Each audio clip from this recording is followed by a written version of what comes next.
Welcome to Zoom In, Zoom Out. I'm your host, Alec MacDonald.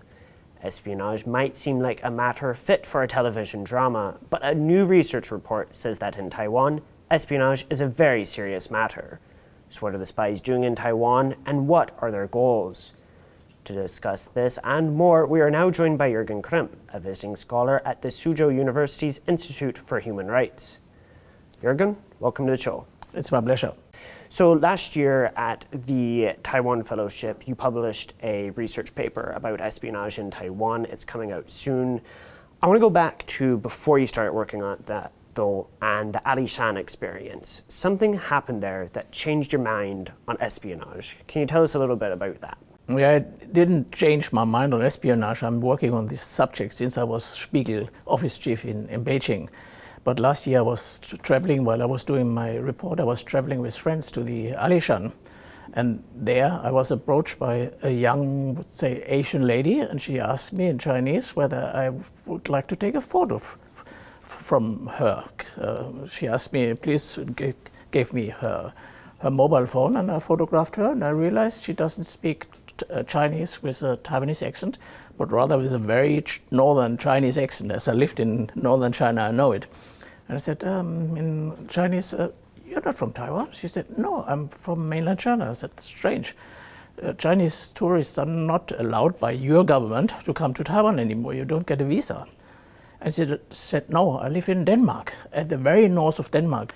And then my journalist ears became very big, and I was a little bit unwilling to talk to her. And she picked up a phone and talked into northern Chinese to someone at the other end.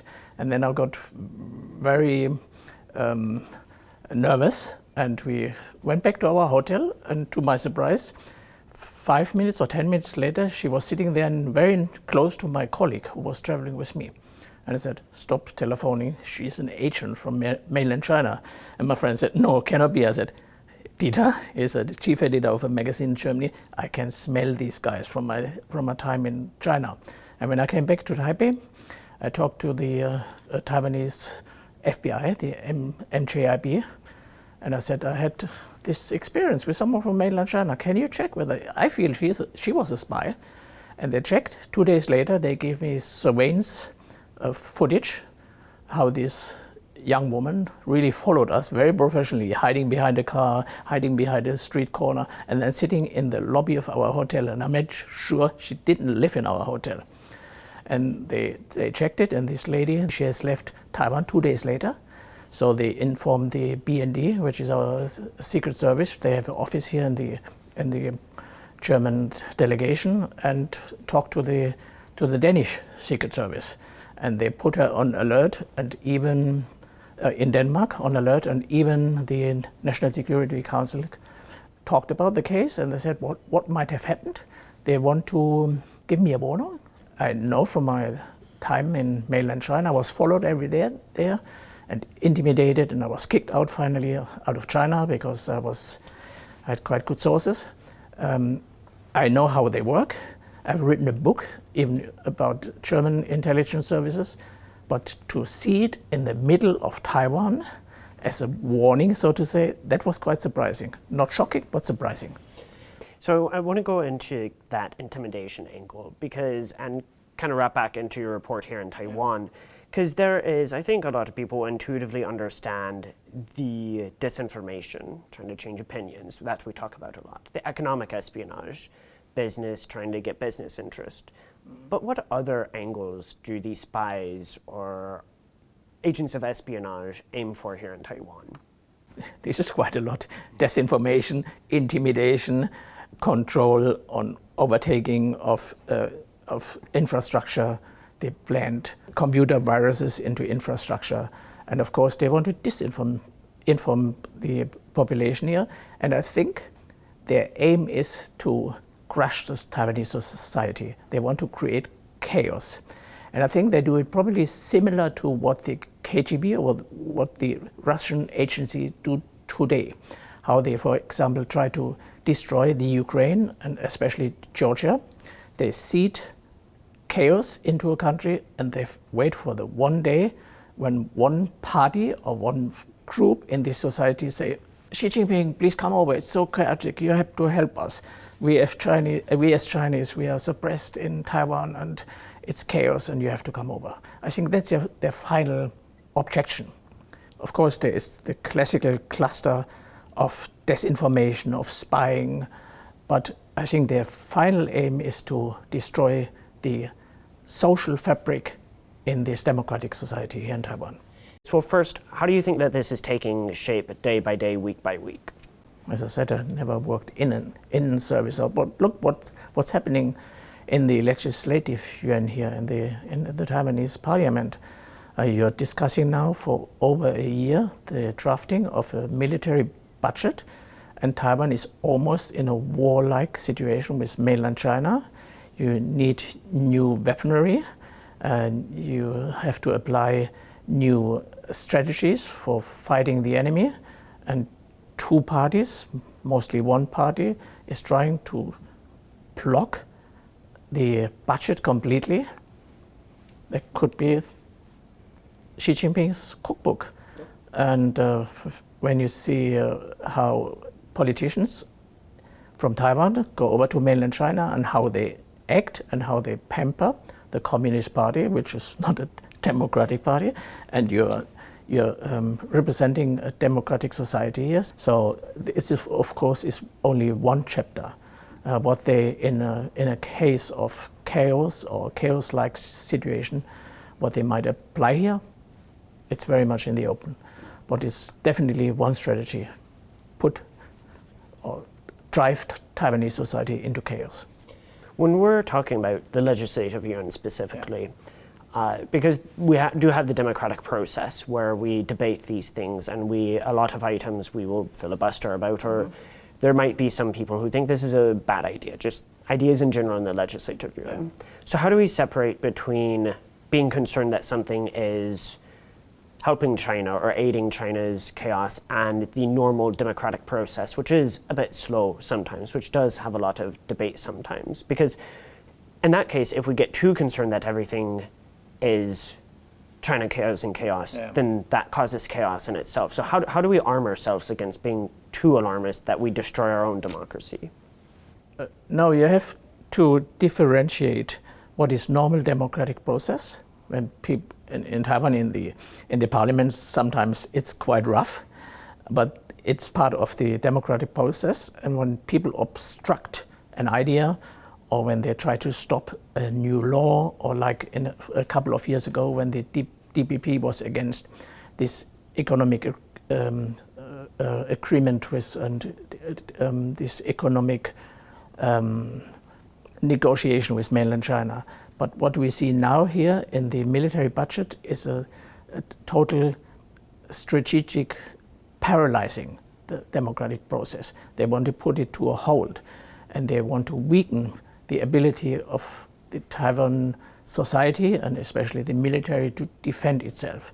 If this budget, in my opinion, is not going through, it really puts a lot of harm on this society. So the military, I think this is one of the bigger known problems, considering the prosecutions for retired generals. How do we in Taiwan start taking an approach to discourage this sort of espionage of receiving money for state secrets or receiving favors? Yeah, very good question. You first have to keep in mind that 60% of all intelligence activities against Taiwan are towards military personnel. Because they assume one day we might pick up a fight, or there is a quarantine or whatever, blockade, and we need military information. We have to know where this equipment is stationed and so on.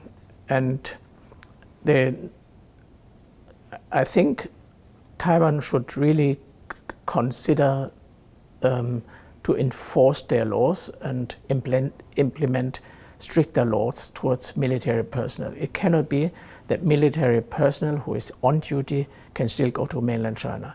And I think even people who are retired former military officers, they have to have a procedure before they go to mainland China, that they are controlled, that they are talked with, and that they have to be prepared what's going to happen over there. And if it's really clear that they're on the side of mainland China when they're part in the political consultative conference or other political organization in the mainland China, I think it has to be considered whether they are worth receiving their pension or not. Because if you so clearly work for the other side and against the democratic institution of Taiwan, you are not worth of receiving a pension or an income from the democratic government here. So the gangs in Taiwan, can you give a brief introduction for those who are not that familiar with how that connection between gangs, mafia in Taiwan and mainland China works? I've never worked in a mafia organization. This is the most unchecked part of the society, and it's very difficult for agents of the intelligence services to penetrate all this organization. So it's very difficult to differentiate who is working for mainland China, who not. But of course it's a lucrative business for them. They can smuggle weapons, drugs, they're into prostitution, of course. They also run their business in mainland China or other parts of Southeast Asia. So it's very difficult to penetrate. But there are methods of surveillance and always follow the money. But it's a serious threat. So in your upcoming report, you mentioned that there is about 180,000 people working for Chinese services, Chinese government, on the Taiwan matter. Mm-hmm. Can you talk a little bit about how you got that number and how important it is to understand that? Normally you don't disclose your sources, but as I have worked in mainland China for so long, I still have a couple of people I can talk to. And I remember I once asked them, just do me a favor, tell me how many people in mainland China, not here, in mainland China, work on this aspect of Taiwan, or on the subject of Taiwan rather. And they came up with this number of 180,000. And the security apparatus is huge. We talk about, in every province, there are people who are working on the Taiwan issue, because in every province there are more or less Taiwan businessmen, travelers and so on. So you have to divide it through the, I think, 27 provinces in mainland China. So in every province, when someone from Taiwan comes, there are people who are affiliated or have to follow this up. So if you break it down, probably in every province about 5,000. And these are of course not all intelligence officers. They are people who support the network, who are snitches, who are agents. An agent is not someone who runs on a salary. He might only just be an informer. But the overall number is what I call in my report is the sheer mass, how they can operate against Taiwan. I think it's quite accurate, but it shouldn't be mistaken with the agents or the sleeper cells who are operating or who believe to operate in Taiwan, which has been currently a big discussion. Jürgen, thank you so much for joining us today. It's been a fantastic conversation. I liked it. Thanks a lot. This has been Zoom In, Zoom Out. For more stories from TaiwanPlus News, you can follow us on social media or visit us on TaiwanPlus.com. Until next time.